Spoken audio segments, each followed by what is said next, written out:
आज बेलगुंठा एनएच तरफ स्वच्छ महोत्सव बा स्वच्छता ही सेवा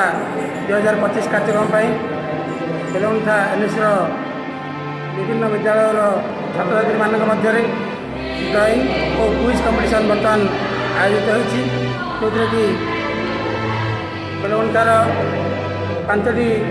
विद्यालय शिशु मैंने भाग नहीं आपण मैंने देखिपे पिला माने किभली भाव में अति श्रृंखलार सहित क्विज प्रतियोगिता भाग नहीं से